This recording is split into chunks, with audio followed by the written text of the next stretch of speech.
Good morning, and thank you for being here today. Our gathering represents a statewide coalition called Jews Against Gassing. Jewish community members seeking the removal of the recently approved use of gassing as a method of execution in the state of Louisiana. This method, called nitrogen hypoxia, forces a person to breathe pure nitrogen gas through a mask, eventually causing organ failure and suffocation.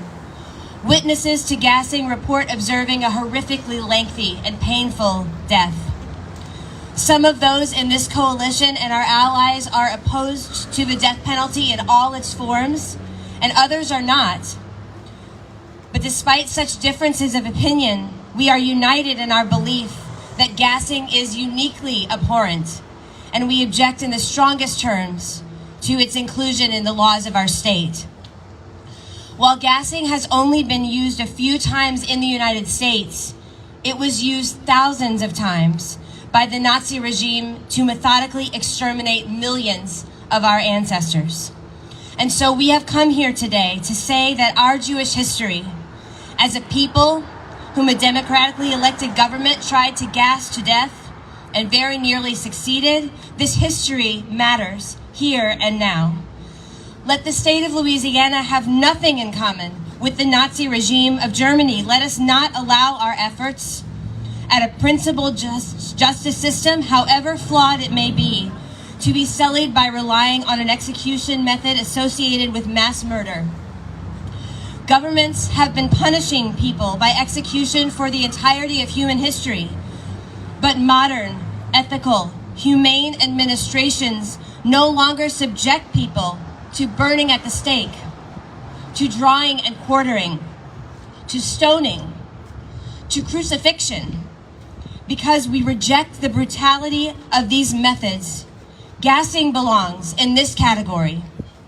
For the sake of our ancestors who died in the gas chambers, and for the sake of all these people of faith who strive to do the right thing in hard situations and to fulfill God's will here on earth, we must pray and we must mobilize to avert the grotesque moral failure that the inclusion of gassing as a form of execution represents for the good people of our state. May the following words, based on Psalm 23, offered now by our community's prayer leader, bring us all to a moment of quiet reflection. Let us not be afraid to hear God's voice, which tells us to rise above this moment.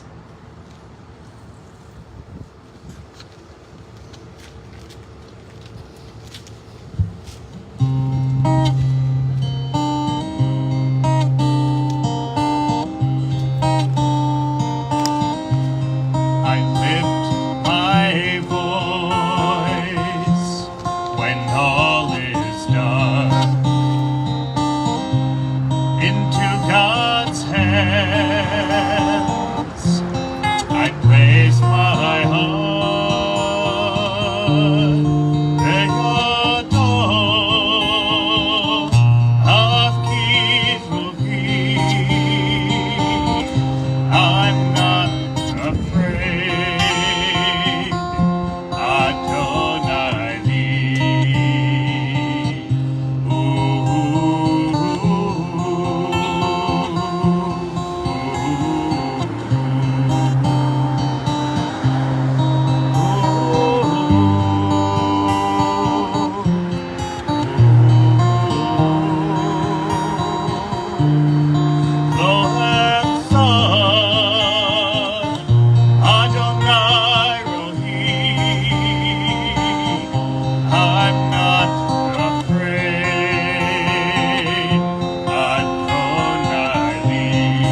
Good morning. Thank you to Toro for hosting us here today for this important event. My name is Jacqueline Stern, and I am a Jewish activist here in New Orleans. I got involved in this Jews Against Gassing as one of the creators of the movement last year when this cruel method of execution was going through the legislature. We mobilized then, and now we are here again to speak out against its use. I have here a letter signed by Jewish leaders in this community to voice our opposition to the scheduled gassing executions. This position is rooted, as you have heard, in our historical experiences. And while we would not seek to make direct comparisons to Germany, and where millions of our relatives were murdered in the gas chambers, we should not underestimate the trauma and the harm that the resurrection of this tortuous and fraught method of execution may inflict on our communities. Nor could we ever sanction or stand by while prisoners are executed in our names using any variation of this method. We hope our voices will be heard by Governor Landry.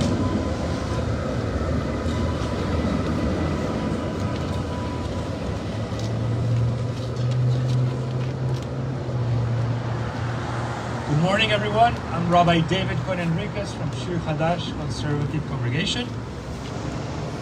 We have come here together with heavy hearts. We are united in our stand against the use of gassing as a method of execution in Louisiana.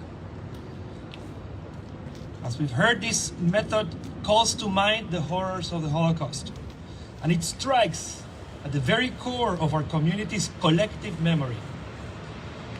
For Jews, the association with Nazi gassing chambers is unavoidable. Our ancestors, millions of them, perished through this cruel method. For us, the use of gassing for execution is not just another form of capital punishment. It is a painful echo of genocide. Our tradition teaches us much about the sanctity of life and the importance of mercy in our pursuit of justice. In the Talmud we are told, it is better for the world to err on the side of mercy than on the side of judgment. This principle reminds us that justice must always be tempered with compassion and caution, particularly when a life is at stake. The Talmud also reminds us that a court that executes even one person in 70 years is considered a destructive court. The weight of capital punishment is such that it should be rare and approached only with the utmost caution and respect for the preciousness of life. Some methods of execution, like the one we are protesting today, are not just about the method itself, but about the emotional, psychological, and cultural scars they bring to communities. Certain forms of state-sanctioned violence are symbolically tied to historical oppression. The collective trauma inflicted by such methods reverberates across generations, causing lasting harm that goes far beyond immediate impact.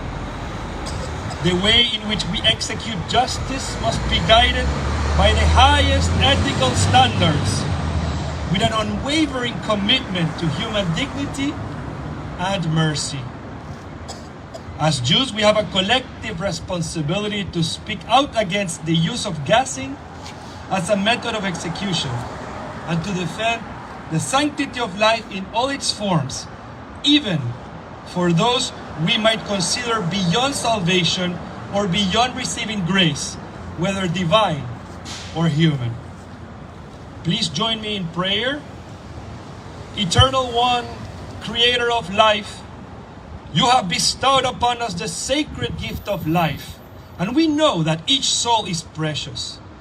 We pray for a world where justice is tempered with mercy and where no person is executed in a manner that echoes the brutalities of the past.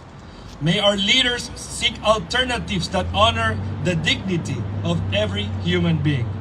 God of justice, while some may support the death penalty, we stand united in an opposition to gassing. This method is an affront to our collective memory, a grave injustice that ignores the trauma of those who survived genocide and the pain of their descendants.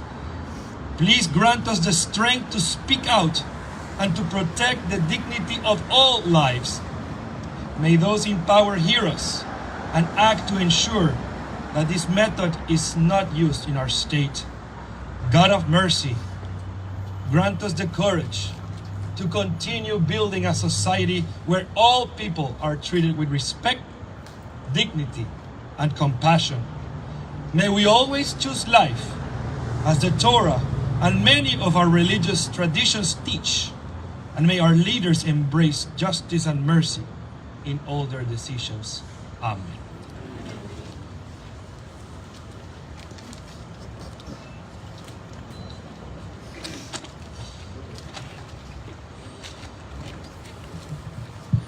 Good morning. My name is Aaron Block, and I am the Director of Jewish Multicultural and Governmental Affairs at the Jewish Federation of Greater New Orleans. Our Jewish Community Relations Council, or the JCRC as it's known, represents our entire local Jewish community, bringing together voices from synagogues, nonprofits, and community members at large. When we speak as the JCRC, we speak as one united Jewish community. Reaching that kind of consensus is not easy. With almost 30 members representing diverse perspectives, consensus is rare. Yet on this issue, we found it. When nitrogen hypoxia, or gassing, was recently added as an approved form of capital punishment in Louisiana, our community was deeply troubled. We heard from many concerned members, and the JCRC convened a special meeting to deliberate, and after careful discussion, voted without a single dissenting voice to oppose the implementation of gas suffocation for executions in Louisiana. Our position is clear and resolute. We call for the rejection of suffocation-based executions, whether through masks or gas chambers in our state. This stance, as we've heard, is deeply rooted in who we are, our history, our moral teachings, and our commitment to justice. The use of lethal gas for execution evokes the horrors of the Holocaust, when millions of Jews and others were murdered in gas chambers. We do not equate this policy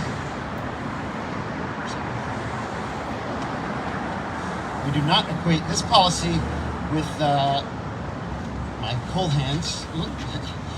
We do not equate this policy with the atrocities, but we do say this: we cannot stand silent while prisoners are executed in our names using a method that echoes those horrors.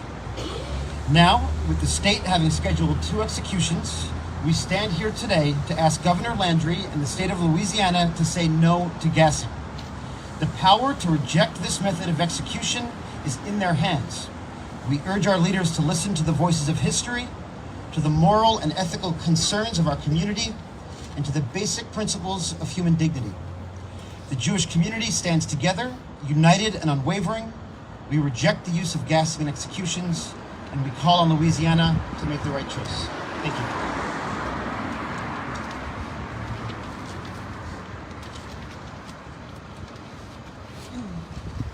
My name is Sarah Lewis, and I'm an attorney here in New Orleans and also the Vice President of Advocacy for the National Council of Jewish Women Greater New Orleans section and a board member of the Jewish Federation of Greater New Orleans, where I'm the chair of the Jewish Community Relations Council that you just heard about. That's made up of over 20 Jewish organizations across Orleans, St. Tammany, and Jefferson Parish.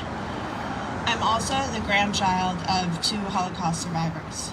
My grandparents, Zelda and Leo Lewis, were both children when the Nazis came to power in Germany. Both were sent to camps and hard labor.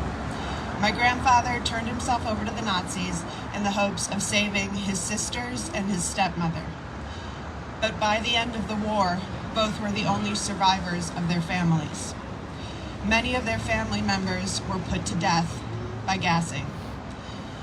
When I learned that Louisiana had passed a law which permitted executions by use of gassing, I felt shocked and sickened that the state that I live in would choose to execute people in this way that was immediately evocative of the manner in which over 6 million Jews were put to death in the Holocaust for the crime of being Jewish.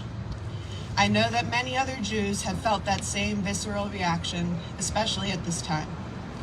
At the JCRC, we unanimously passed a resolution to oppose this method of execution. I'm here again to ask our state not to execute people in our name using gassing. Thank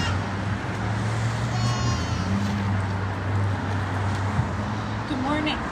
My name is Naomi Yavna-Close. I'm a member of the steering committee of the Jews Against Gassing Coalition and a member of Touro Synagogue. I'm also the Reverend Emmett M. Bienvenu S.J. Distinguished Chair of Humanities at Loyola University, New Orleans, where I teach students every day about the Holocaust. On this President's Day, a day that emphasizes our country's role as a beacon of liberty and freedom, we must recall the lessons of the Holocaust and ban the use of lethal gas in executions. Even for those who support the role of capital punishment in our criminal justice system, as you've heard, the use of gas as a form of state-sanctioned murder should be deeply troubling. As a Holocaust scholar, I invite you to consider the history of the use of poisonous gas. In 1939, the Nazis began experimenting with poisonous gas, predominantly carbon monoxide, as a means to kill those deemed, in their terms, unworthy of life due to disability or mental illness. After up to 2 million Jewish and other people were murdered in what is called the Holocaust by bullets, the Nazis decided that conducting mass shootings was simply too emotionally grueling for German soldiers. Instead, they began to use hermetically sealed vans that filled with gas to kill hundreds of thousands of people, mainly Jewish, but also Roma or mentally ill or disabled. Finally, as many of us know, the Germans built mass killing centers, most famously at Auschwitz, but also at extermination camps such as Sobibor, Belzec, and Treblinka, in which gas was deployed to murder as many as 2,000 men, women, and children at any one time. Approximately 2.7 million people were killed by gas in a grueling, painful, lengthy process at these killing centers. And those numbers include family members of many people standing here behind me. We recognize, of course, that the gassing of innocent victims in the Holocaust may be considered quite different from executing a convicted criminal. But as you've also heard today, and as I'm sure you believe, for Jews and Catholics and many other faiths represented in this great state, each individual is created in the image and likeness of God. That is, with innate human dignity. But perhaps equally significantly, for Jewish people, and really anyone with knowledge of the Holocaust, the historical association with this execution method is chilling and undeniable, eliciting a visceral response that evokes not justice, but genocide. Let us all remember that justice and the public good are not served by resorting to the cruel and inhuman tactics of an authoritarian and anti-Semitic regime. We in Louisiana must show the world that we are better than that. Thank you.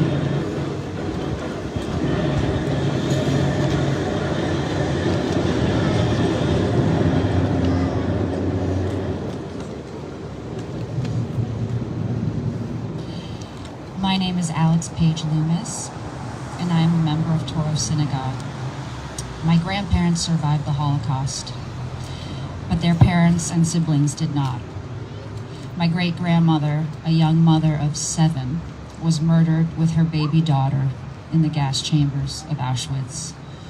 My grandmother's parents and sister were murdered in the gas chambers of Majdanek. I am here to keep my great-grandparents and aunts and uncles' memories alive by standing united along with my fellow community members against the inhumanity and injustice of death by gassing. The song I'm going to sing was written by Hanna Senes, a young Hungarian woman who fought back against the Nazis but was ultimately murdered.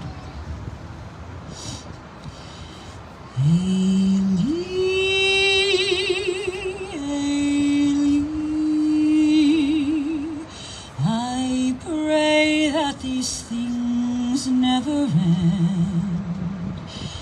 The sand and the sea, the rush of the waters, the crash of the heavens, the prayer of the heart, the sand and the sea, the rush of the waters, the crash of the heavens,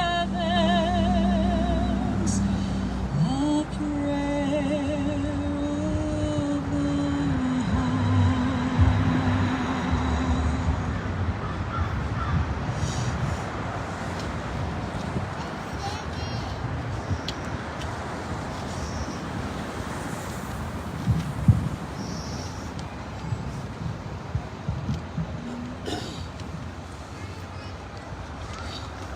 Good morning. My name is Rabbi Phil Kaplan, and I'm the rabbi of Congregation Beth Israel, Modern Orthodox Synagogue in Metairie, Louisiana. It is a privilege and a blessing to be with you all here this morning, together in community, to pray and to hear words of inspiration. However, it is unfortunate that we need to be here, that we are compelled to speak out against such a troubling injustice as the one that is being planned in our state. According to both Jewish law and theology, there are most certainly people who do such horrific things that they render themselves no longer worthy of the life that God has given to them. The death penalty is present, even prominent, in the Hebrew Bible, which all Abrahamic faiths share. This may make us uneasy, but it is nonetheless true. The question we are left with is therefore not a matter of whether people who perform despicable acts of evil are deserving of punishments. This is undoubtedly the case. But troubling and important questions still remain. The biggest question: who gets to decide? What is the threshold of evidence that is sufficient for us as fallible human beings to make such a decision about the fate of our fellow man? And if we as a society decide the death penalty is appropriate to met out, how should it be conducted? Surely it should be in a way that doesn't cause inhumane suffering, nor in a way that will inevitably stain the collective soul of our society. I personally am unequivocally against the death penalty, for both reasons of my faith and reasons which I have come to through logic. By faith, because the death penalty, as it stands in America, does not meet the necessary standard of proof that my religious tradition rightly demands. While the Jewish tradition does allow and legislate the death penalty in word of law, the facts and practice are very different. We learn from our ancient texts that Jewish judges almost always erred on the side of compassion, mercy, and caution when it came to this sentence. The Talmud says that a court that puts to death one single person in 70 years would be called a destructive court. Two of our sages, Rabbi Tarfon and Rabbi Akiva, go on to say, if we had been members of the High Court, we would have conducted trials in a manner whereby no person would have been executed. Meaning, Rabbi Tarfon and Rabbi Akiva, two great sages in the Jewish tradition, doubt that they would ever have seen sufficient evidence to feel justified in deciding on a verdict of death.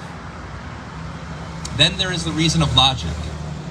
The undeniable conclusion I have reached is that the power to decide the ultimate fate of another is too great a power to be held in the hands of fallible people and imperfect systems. But the most urgent question, the one I came here to address today, is the matter of what method is used when an execution does take place.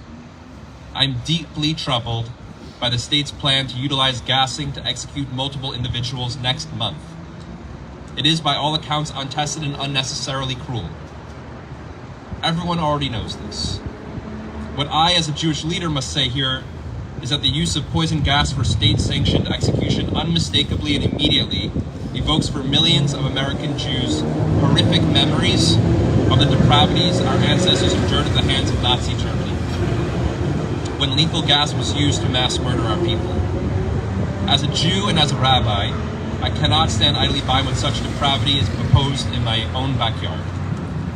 I cannot remain silent against a method of execution that so deeply offends my people and shows such blatant disrespect for our collective trauma.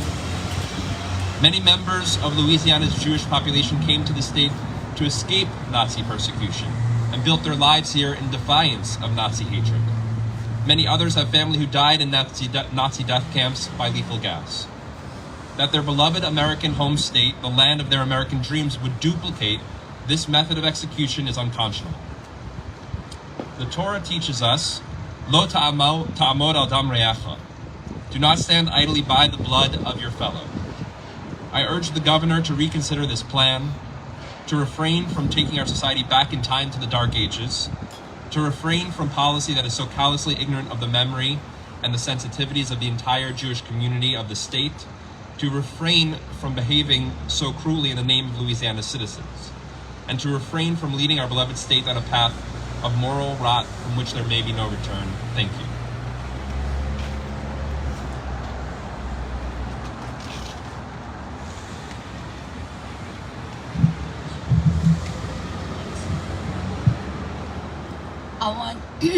I want to thank all of you for joining us today and to Toro for hosting us. There also are other people in this group who are not of the Jewish faith, but are here to support us. And I want to thank all of you who are here for supporting this. If there are any questions, we are here to answer those questions. Thank you.